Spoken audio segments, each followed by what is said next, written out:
आध्यात्मिक और भौतिक दोनों ही प्रकार की सूक्ष्म शक्तियों से गायत्री माता ओतप्रोत है। आध्यात्मिक क्षेत्र में वह प्रधानता ब्रह्म तेज के रूप में परिलक्षित है। वह प्रधानता पर ब्रह्म परमात्मा का सर्वाधिक प्रकट स्वरूप है। वह साधक को ब्रह्म निर्वाण तक सुविधा पूर्वक पहुंचाती है।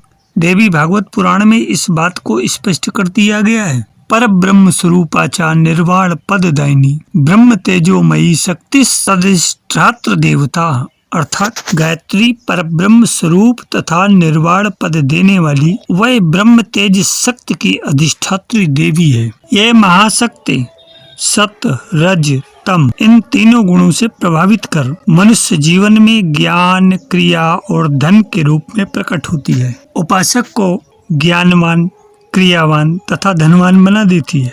इन तीनों शक्तियों का कोष इन चक्रों में भरा हुआ है। गायत्री महाशक्ति की साधना द्वारा ये महाशक्ति सत्व रज तम इन तीनों गुणों से प्रभावित कर इच्छा शक्ति भूकारा क्रिया शक्तिर भुवस्तथा स्वकारा ज्ञाते शक्तिश्चे भूर्भुवा स्व स्नेह रूपकः भूले पद्मश्च भूलोकी विशुद्धम च भुवस्तथा सुरलोका शास्त्रा गायत्री स्थान निर्णया। भू इच्छा शक्ति, भुआ क्रिया शक्ति, स्व जन शक्ति। ये भूर्भुवा स्व का रूप है।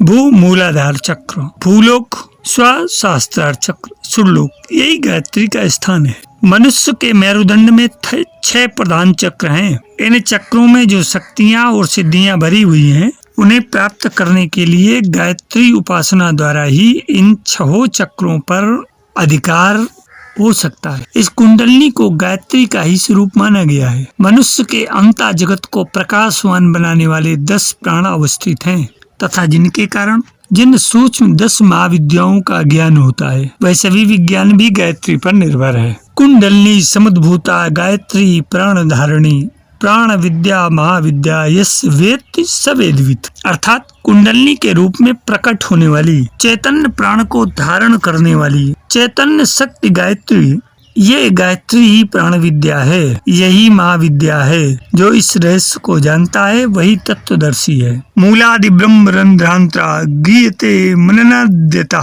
मननात्रा तिखट चक्रम गायत्री गायत्री तेन कथ्यते। मूलाधार चक्र से लेकर ब्रह्म रंध्र पर्यंत खड्ड चक्र जिसकी उपासना से खुल जाते हैं उसको गायत्री कहते हैं। वस्तुतः मानव शरीर अनेक स्थूल शक्तियों का भंडार है, परंतु उसका वाय जगत के व्यर्थ विचारों एवं कार्यों में अपव्यय होता रहता है। उस अपव्यय को रोककर यदि वो वृत्तियां अंतर्मुखी बना ली जाएं और अंतर जगत में ही काम करने लगे तो निश्चय ही प्रचंडता प्राप्त कर सकता है। अंतर जगत का अत्यंत विस्तृत विज्ञान है। यह 10 विद्याओं के रूप में 10 भागों में बटा है। वैदिक वाङ्मय में इन विद्याओं का विस्तार से वर्णन है। पहली है उद्गीत विद्या, दूसरी है संवर्ण विद्या, तीसरी है मद विद्या, चौथी पंचाग्नि विद्या, 5वीं उपकौशल विद्या, 6ठी सांडिल्य विद्या, 7वीं दाहर विद्या, 8वीं भूमा विद्या, 9वीं मनद विद्या और 10वीं दीर्घायुष विद्या। ये 10 ऋषि विद्यार्थियों की संपत्ति थी। इन संपत्तियों के द्वारा ही वे अपरिग्रही एवं साधनहीन होते हुए भी इस भूलोक में कुबेर भंडारी बने हुए थे। जो कुछ देवताओं के पास है उसे वे इसी मानव शरीर से इसी लोक में करतलगत कर लेते थे। तंत्र विज्ञान में भी 10 विद्याएं नामों से उपलब्ध हैं। यद्यपि आसुरी वाम मार्गी तंत्र का विधान देव संप्रदाय के दक्षिण मार्गी वैदिक विधान से भिन्न है, फिर भी उसके द्वारा भी उन्हीं सिद्धियों को प्राप्त करने का प्रयत्न किया जाता है। तंत्र मार्ग में पहला इंद्राणी, दूसरी वैष्णवी, तीसरी ब्रह्माणी, चौथी कौमारी, 5वीं नारसिंगी, 6ठी वाराही, 7वीं माहेश्वरी, 8वीं भैरवी, 9वीं चंडी, 10वीं आग्नेयी। इन 10 नामों से 10 महाविद्याओं की साधना की जाती है। इन महाविद्याओं का विस्तृत वर्णन इन पंक्तियों में संभव नहीं है। यहाँ तो इतना ही जानना पर्याप्त होगा कि गायत्री के तीनों अक्षर एक प्रकार से आध्यात्मिक त्रिवेणी के समान है। जिस प्रकार गंगा यमुना और सरस्वती के मिलन से तीर्थराज प्रयाग की भौतिक त्रिवेणी बनी है, उसी प्रकार गायत्री के 3 अक्षरों से निहित इड़ा, पिंगला और सुषुम्ना की 3 महाधाराओं के मिलन से आध्यात्मिक त्रिवेणी बनती है। प्रयाग की त्रिवेणी में स्नान करने का जो महाफल है उसका तो वर्णन ही हो सकना कठिन है। शास्त्रों में उल्लेख है कि इड़ा भोगवती पिंगला यमुना नदी, इड़ा पिंगलयोर मध्य सुषुम्ना च सरस्वती। इड़ा नाड़ी गंगा है, पिंगला यमुना है, इन दोनों के बीच में सुषुम्ना है, वही सरस्वती है। त्रिवेणी योगा सप्रोक्ता तत्र स्नानम महाफलम। ये योग की त्रिवेणी है, इसमें स्नान करने का महाफल होता है। जो कुछ इस विशाल ब्रह्मांड में है वह सब इस शरीर रूपी पिंड में भी सूक्ष्म रूप से मौजूद है। जो वस्तु हमें बाहर से उपलब्ध होती है उन सबको साधना के द्वारा अंतर जगत से भी प्राप्त किया जा सकता है। बाहर ऐसी कोई भी वस्तु नहीं जो भीतर न हो। शिव संहिता में कहा गया है कि इस देह में मेरु, सप्तद्वीप, सरता, सागर, शैल, क्षेत्रपाल, ऋषि, मुनि, नक्षत्र, ग्रह, पीठ देवता, शिव, चंद्र, सूर्य, अग्नि, वायु, जल, पृथ्वी, तीनों लोग सब प्राणी में निवास करते हैं।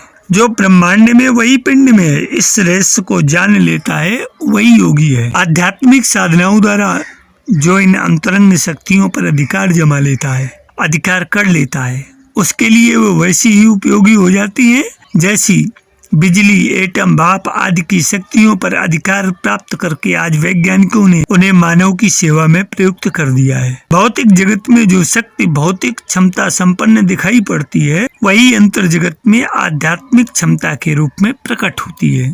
गायत्री की आध्यात्मिक शक्ति साधक के सम्मुख सिद्धियों के रूप में सामने आती है। उसे हर क्षण लगता है कि अदृश्य लोक के कोई देव दानव हर पल उसकी सेवा में उपस्थित रहते हैं और उसकी आज्ञा पालन करने के लिए हर क्षण तत्पर रहते हैं। यक्ष, राक्षस, गंधर्व, अप्सरा, किन्नर आदि उसके वश में हो जाते हैं और उसकी सेवा में उपस्थित हो जाते हैं। यही मात्र तत्व संसार में परमाणु शक्ति स्थूल, सूक्ष्म, प्राण, भाव आदि रूपों में काम कर रहा है। उसे अभिवादन करते हुए जगत दात्री स्त्रोत में उल्लेख है कि परमाणु स्वरूपा द्विअणु रूपिणी स्थूलाति स्थूल, सूक्ष्मात्म सूक्ष्म, प्राण, अपान, व्यान आदि रूपिणी भावा भाव स्वरूपा जगत धात्री आप नमस्कार है। यही भौतिक शक्ति गायत्री 24 अक्षरों के अनुसार 24 प्रकार की है।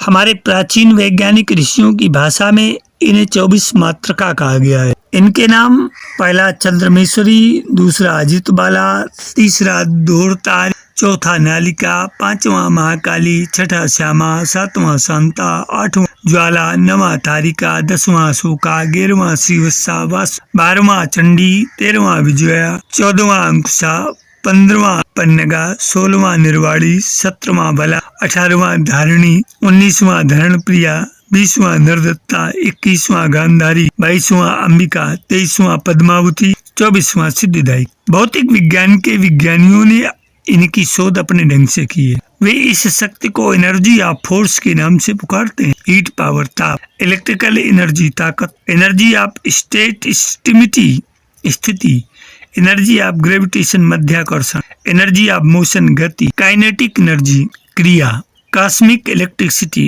विश्व विद्युत, इंटेलिजेंस ज्ञान, सुपर फोर्स उच्च शक्ति आदि अनेक वेदों में इस शक्ति को विभक्त किया गया है और इसके गुण कर्मों को जानकर आविष्कारों का तारतम्य मिलाया गया है। शरीर में काम करने वाली विद्युत शक्तियों का भी वैज्ञानिकों ने पता लगाया है। ओजस के ऑर्डेलिक फोर्स तथा अंगुलियों तथा नेत्रों के तेज में शारीरिक चुंबकत्व जैसी नामों से इसके भेदों का पता लगाया गया है। पाश्चात्य वैज्ञानिक डॉक्टर किल्नर ने ओरोस्कोप नामक एक ऐसी यंत्र का आविष्कार किया है जिसके द्वारा मानव शरीर अंतर्गत विभिन्न प्रकार की विद्युत शक्तियों की संख्या तथा मात्रा का पता लगाया जा सकता है। शरीर विद्युत योग साधनों से उत्पन्न सूक्ष्म दृष्टि भी स्पष्टता देखी जा सकती है। तत्वदर्शियों ने उसके स्वरूप का वर्णन करते हुए कहा है कि बिजली के बल्ब के समान तपते हुए चंद्रमा के समान अग्निमयी हुए शक्ति दृष्टिगोचर होती है। योग शास्त्रों में शरीर के अंतर प्रदेशों में काम करने वाले शास्त्रों तत्वों का पता लाखों वर्ष पूर्व लगा लिया गया था। आधुनिक विज्ञान ने भी इस मार्ग पर कदम उठाने शुरू किए हैं और पिछले दिनों तक जो अनुसंधान हुए हैं उनके अनुसार ईथरिक बॉडी अर्थात प्राण शरीर, प्राण भंडार, मास्टिक रोज, हथ पद्म, सोलर प्लेक्सस, सौर जगत, कार्डियक प्लेक्सस अनाहत चक्र, थायराइड ग्लैंड कंठ ग्रंथि, पीनियल ग्लैंड आज्ञा चक्र, पिट्यूटरी ग्लैंड शक्ति ग्रंथ आदि का पता चला है। और ये माना है कि इन विलक्षण संस्थानों द्वारा मनुष्य की प्रसुप्त प्रतिभाओं और विशेषताओं के भाव अभाव से मंदता और तीव्रता से भारी संबंध, फिर भी वे जान नहीं सके कि औषधि, सर्जरी आदि की सीमा के बाहर के इन सूक्ष्म संस्थानों का विकास किस प्रकार संभव है। इसका उत्तर और मार्गदर्शन तो योग शास्त्री दे सकता है और देता रहा है।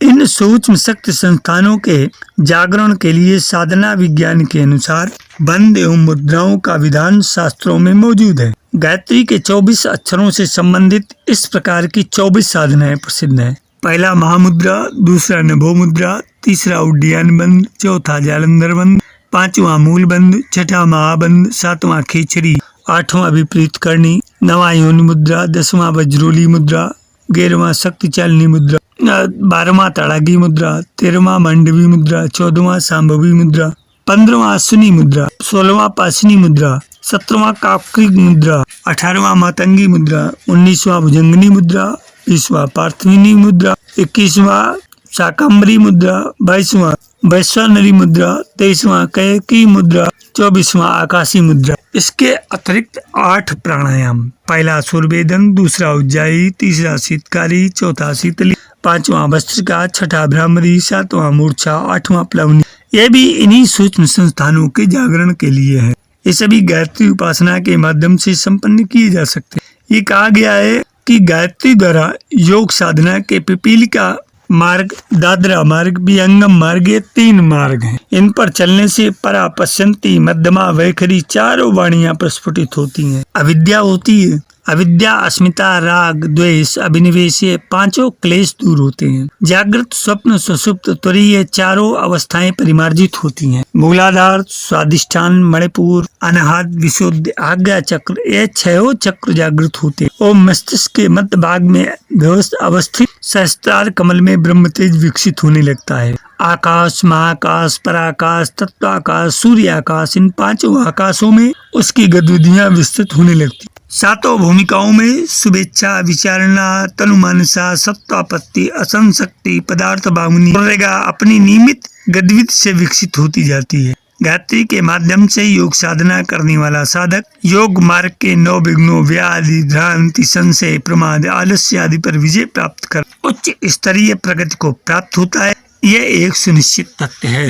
मेरे अध्यात्म प्रेमी जिज्ञासु मित्रों, गायत्री का स्वरूप, उसमें अवस्थित विभिन्न प्रकार की शक्ति धाराएं, शक्ति संस्थान, शक्ति केंद्र, उनकी विचारणा, विद्या अविद्या की पराकाष्ठा तथा विभिन्न प्रकार के शक्ति संस्थानों के जागरण और उनकी सुषुप्ति का जो यहाँ संक्षेप में एक विस्तृत वर्णन आपके सामने रखा गया। आशा है कि आप इसको अच्छी तरह से समझ करके जो गायत्री महामंत्र है उसके भाव को स्वीकार करके, अंगीकार करके अपने जीवन को उत्कर्ष की ओर ले जाएंगे।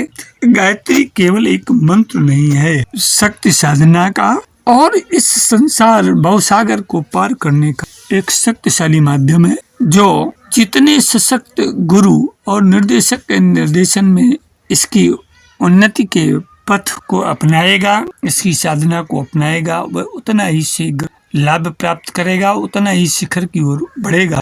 आशा है ये वीडियो अंक आपको काफी कुछ प्रेरणा देगा, आपको काफी कुछ समझ विकसित करेगा। अगर ये अंक अच्छा लगे तो उसको लाइक, शेयर, सब्सक्राइब, कमेंट अवश्य करें। सफल जीवन की यात्रा की संग में हाजिर। धन्यवाद।